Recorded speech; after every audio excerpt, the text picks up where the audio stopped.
Oferecimento Vilarejo, o menor preço ou a diferença de volta. Italínia Vilari, projeto de vida feliz. M. Martin, a moda que veste a sua casa. Olá, telespectador. No programa de hoje nós vamos conversar com um contador da FMC Consultoria Contábil que vai nos falar sobre a importância do e-social que começa a funcionar no Brasil. Prazer tê-lo aqui em nosso programa. Prazer, agradecido aí pelo convite.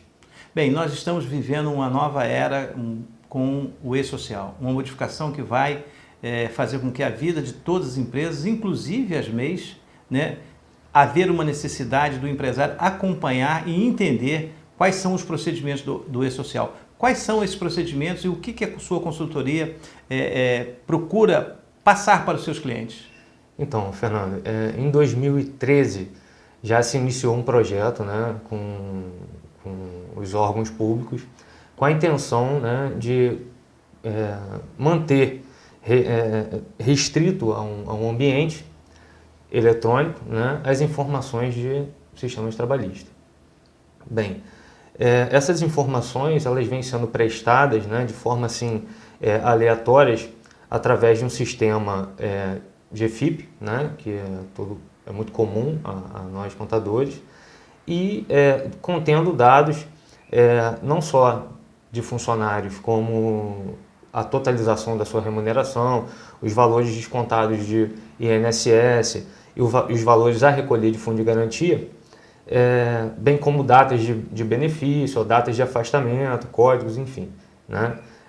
Mas isso não é suficiente em termos de estrutura trabalhista, aquilo que o governo deseja, para que ele passe a fiscalizar essas empresas com mais eficiência, até diminua os erros que são muito comuns dentro desse ambiente, até porque você passa informações tanto para a Receita, quanto para a Previdência, quanto para o Ministério do Trabalho, e na maioria das vezes as informações contidas à Receita Federal no CPF divergem da do PIS, e isso na hora de saque de fundo de garantia cria-se um transtorno. Muitas vezes a mulher, ela casa, troca o nome e permanece com o nome no CPF e outro nome no PIS.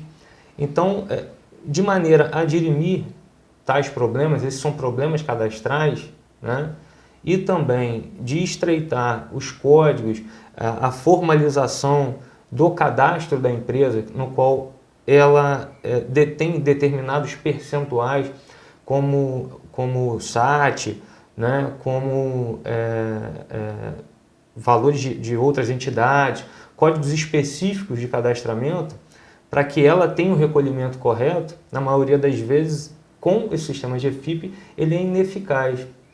Já com o e-social, com esse cadastramento no e-social, que é a primeira fase implantada pelo governo, e iniciou em janeiro de 2018 para as empresas que tiveram faturamento em 2016 acima de 78 milhões de reais.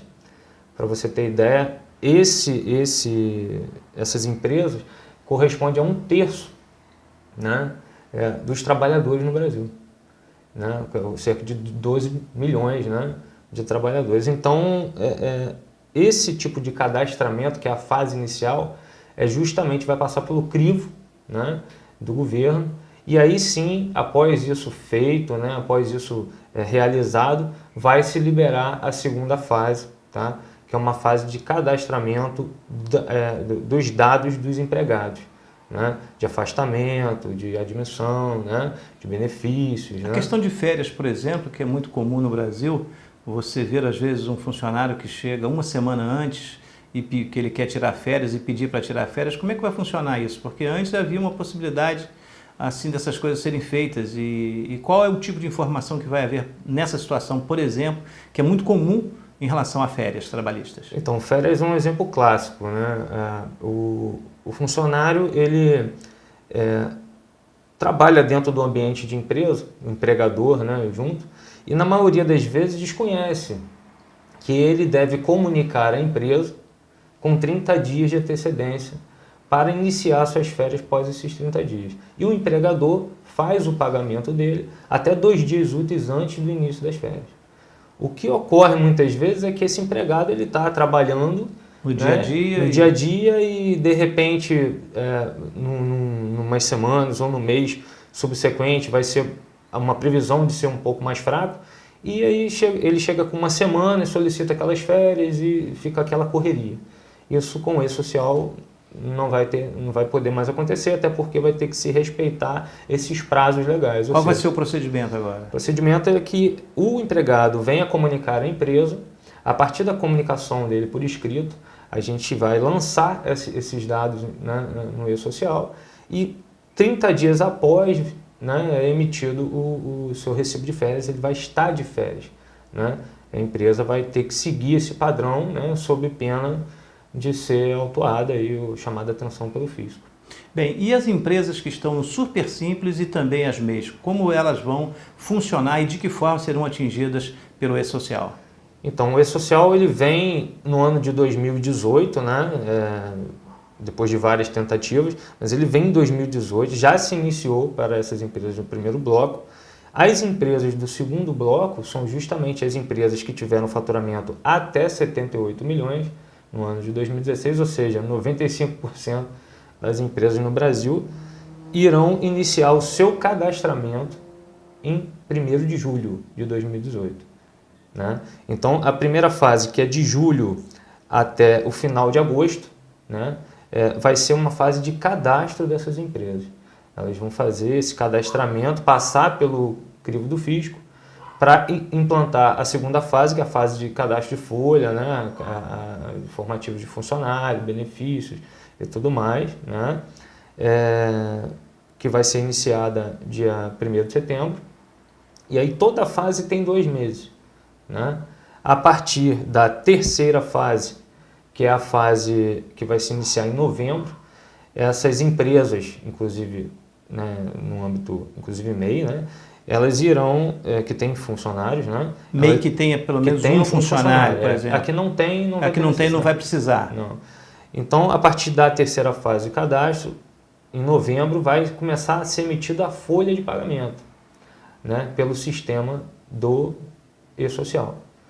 Em janeiro de 2019, começa a emissão do fundo de garantia, né, consequentemente GPS e tudo isso, através do sistema do MEI, do E-Social, ou seja, a cada fase 2 meses.